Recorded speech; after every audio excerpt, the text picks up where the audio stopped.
Hello, everyone. Welcome to the third ExpoTalks episode. And in the last episode, we covered the art of handling objections in sponsorship sales. And today, we're going to talk about how to attract and retain more exhibitors at your show, which is quite interesting.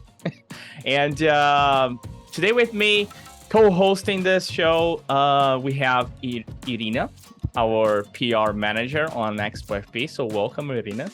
Yeah, thank you. And we're also going to be having a chat with Morgan Wilson. It's the group director at International Fastener Expo and National Pavement Expo. So welcome. Thank you. Thanks for having me. I'd like to know more, about the changes that we had in the last 2 years about the exhibitor attraction and also retention strategies. So can you give us like a whole picture of how these have been changing and, highlight some main changes in this context? Yeah, certainly. As we know, the last couple of years have been challenging, I think, to say the least. And I think overall, a lot of the retention strategies are still in place. But I will say, I think personally, one of the biggest, things that have helped us over the past couple of years is customer centricity. I think customer centricity played one of the most important roles, I think, in maintaining or even increasing our retention levels over the past couple of years. We've made, a huge effort really to work with customers and be flexible during the tough times. And I think we gained a lot of loyalty due to that. Usually it's pretty cut and dry. We got to follow, abide by the policies. But really, I think, we did everything we could over the past couple of years, and that really helped us. All right. Yeah. And I think going in as far as, attracting new exhibitors, it seems that, we're starting to see some are reducing budgets, maybe kind of focusing more on their targeted segments. And, also I think a lot of that has to do with e-commerce, digital marketing. Mm-hmm. But obviously every event is different and you got to take sometimes a different approach. But on specific shows that we have here at Emerald, we've been able to improve the diversification within the audience and really kind of become more of a one-stop shop for some of our exhibitors. And that's also really helped on the retention. How do you ensure that exhibitors see a return on investment from their participation in your trade shows? Sure. We take numerous steps to ensure this, but I think one thing that we can all agree on is top priority, quality attendance. And, really, I want to, emphasize on quality there. I think that's where things have changed a little bit over time, where really, a lot of our trade show organizers want to always shoot for the numbers, right? And just grow attendance year over year. I think we've started to learn that our exhibitors are really, more focused on getting some quality leads and quality visits versus just seeing the numbers. So, I can't go away giving all of our trade secrets as far as gaining attendees. But I think it should be known at this point that a lot of the traditional marketing tactics aren't really cutting it these days. I think emails, the postcards that we send, those are still very important. But we've been utilizing several other methods to help us grow and, again, diversify. Bottom line, exhibitors want to see existing customers, as many as they typically can, in one place at one time. That helps the return, but also having ample opportunity to generate new leads. How do you facilitate such networking opportunities during the trade show? How does that go? Gosh, on this one, I'm a fan of this question because, really, we try and find any and every way possible. Networking, one of the events that I started on with Emerald is primarily focused on networking. So we've done pretty well with this, and we really strive to do everything we can for participants to have an opportunity to make a connection anywhere and everywhere possible throughout the event. This can be through a golf tournament, a welcome, reception or party, matchmaking lounges, hosted buyer programs, happy hours, after-hour meetups. The ideas are really endless. I think it does go back to knowing your audience and finding, what will resonate best with them. But there should be some balance, I think, between some of the more traditional options and, other options that also incorporate technology and potentially can create some higher efficiency and return. And I have just one more question in addition to that is, Yeah. Is there any default strategy for that, or you have to do it like specifically for each kind of trade show, like a separate study on how to do that, or you have like a core of strategy that you always use that? No, that's a good question. Yeah, no, really, I think it differs. And again, goes back to knowing the audience. For example, I oversee the National Pavement Expo.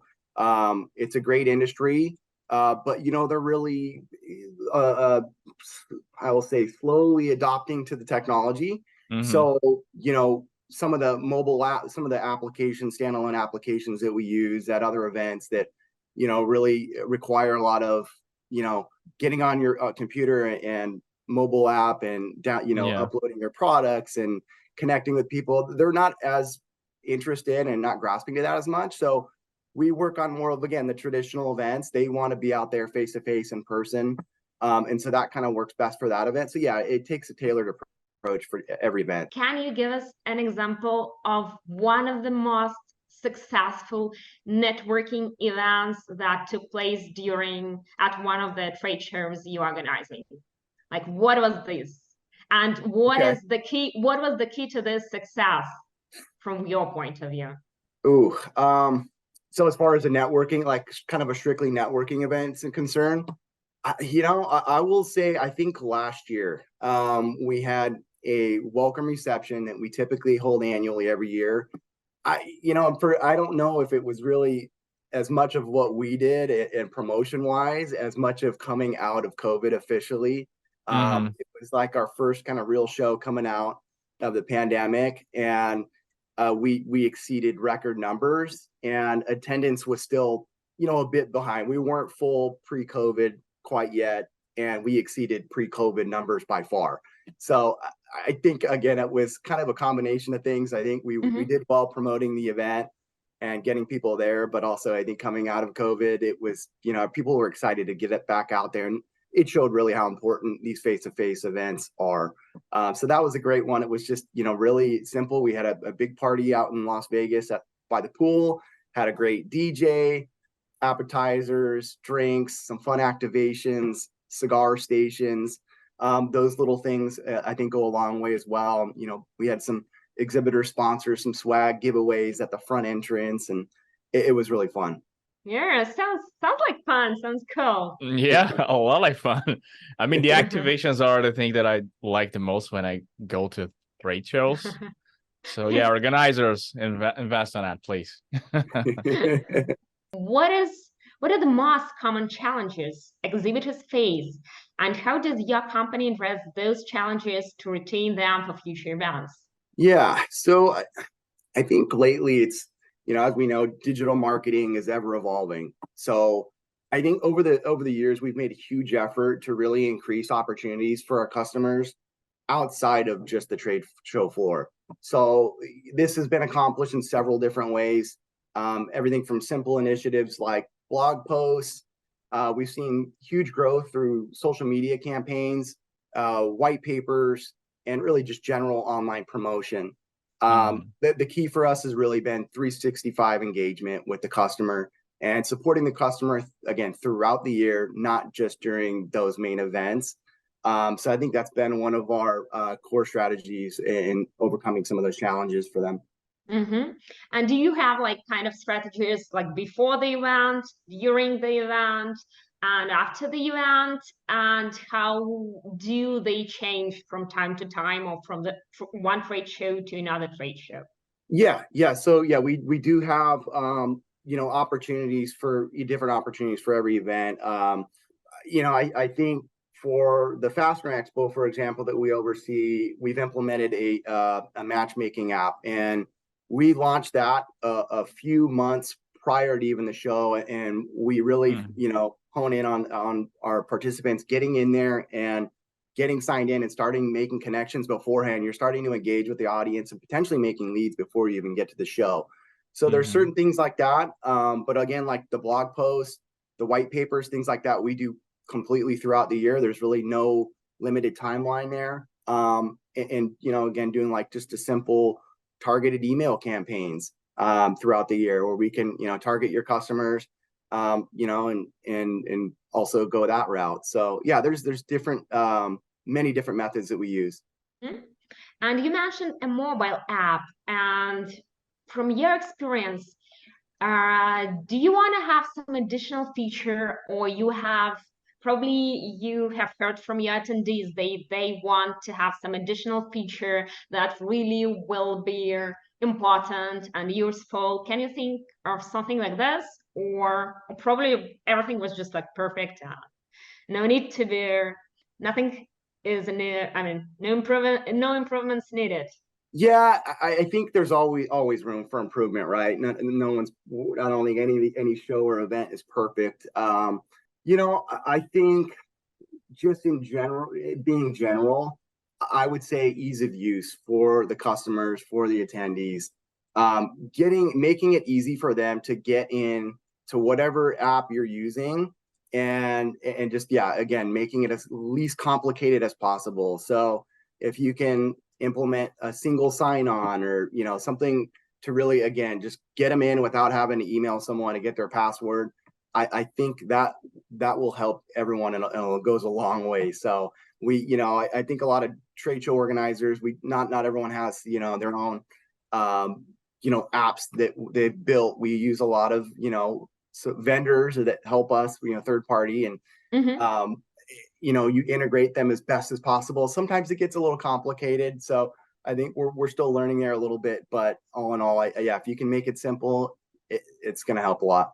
Do you measure such exhibitor satisfaction and getting such feedbacks, and how to continuously improve your show? I mean, you can speak on effectiveness matter, but you can also say, okay, these are the indicators that I like the most, some personal touch on that.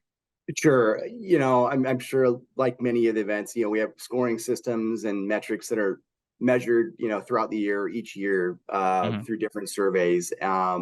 We have one big one, the Net Promoter Score. I'm sure everyone's heard of that. Yeah. But I think it really goes far beyond that.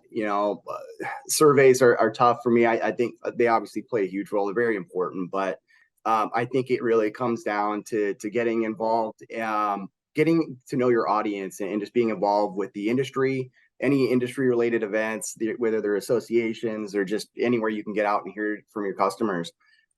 Getting that feedback, I think, is huge. It's crucial. You gotta know what the customers are thinking. A lot of times, when people fill out surveys, it typically, you sometimes get a little more of the negative, or constructive criticism than some of the positive stuff that people like. So I think it's really important that you get out there and listen firsthand from the exhibitors and the attendees as well. I've just always been also a huge advocate for really building relationships. I think once you build trust, people are usually want to be a little bit more honest, and maybe what went well or what didn't.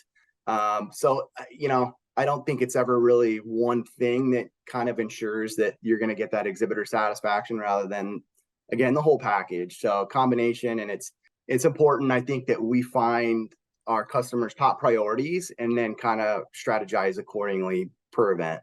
And you also use some social media for doing that, like thinking as an onion with layers. So, okay, you have exhibitors, but you also have visitors to the show. And do you guys track on what visitors are talking about the show and say, oh, they're liking the show, so most likely exhibitors are also liking the whole experience, of that? Do you guys use some of these?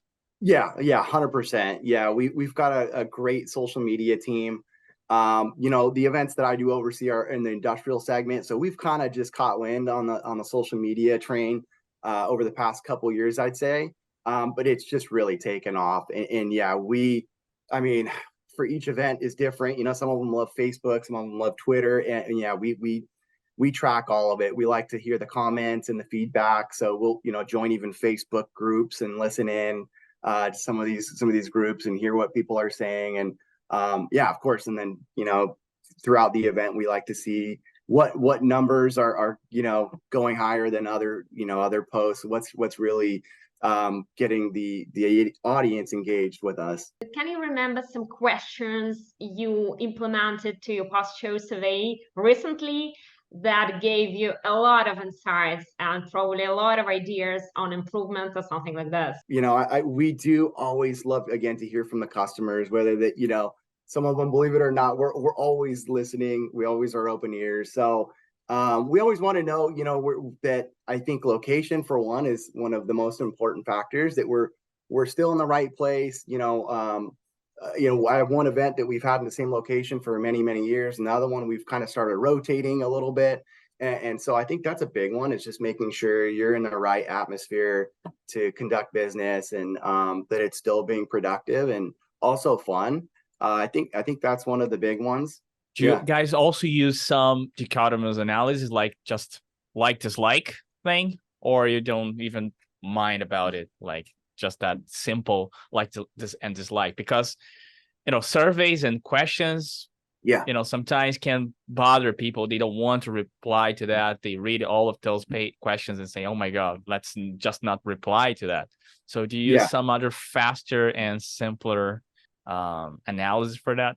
No, I don't think we really have anything too fancy. It's just, we do have the I'm drawing a blank, the drop down question. So if someone says, they don't like the current location, then we do have typically a drop down question from there. And we'll, if and they can answer it or not, but they can dig in a little bit and tell us maybe why they didn't like the location, why it didn't work for them, whether it was too busy, too expensive. And so, we do get a little more analytical on that, on why they didn't like it. And they can also even, give us feedback where they prefer to have the location. So, we do dig in a little there. So many people are talking about AI right now. It's a trend. So I just cannot skip this question. And I want to know, do you use AI when organizing a trade show, probably when you are planning marketing campaigns? And if you can share some examples, it will be very helpful. Sure. Yeah. This has been becoming very popular. So, overall, we use it a little bit, and some of the, I think a lot of our sales teams are starting to implement it in proposals, and obviously they're not just using it in copy and pasting, but I think it's a useful tool for sure to start some proposals and different things. And then also, in some of our strategies, we're using it for research. With regards to really like organizing or planning the event, I can't think of like specific examples there, but I'd say the best example is probably, where we've used AI is through some of our dedicated event applications, like we talked about earlier. So we had one called IFE Match. It was a primarily matchmaking focused application that you could use on your phone, on your desktop. And really, I think these platforms really have just unlocked opportunities for our customers to make new connections and find buyers or even suppliers looking for very specific products. In some events that cover really a vast range of products, it's truly a game changer. Again, going back to different industries, the big challenge we face is just getting more of our audience to adapt to it and realize its potential, because once they do, it's going to be huge for us. Will AI take our jobs or not? Just as I think they still need us. At least for a few more years, right? Yeah. Thank you so much, Morgan. It was a pleasure to have you here with us. We really got some valuable insights, and I hope our listeners and our viewers will also like this episode. So let's meet on our fourth year. Let's meet at our fourth episode. We will announce it soon. And thanks you again for participating. Yeah, thank you both for having me. I appreciate it, and hope I provided some value for the audience. Yeah, that was great. It was super fun. Yeah. Yeah. Thank you.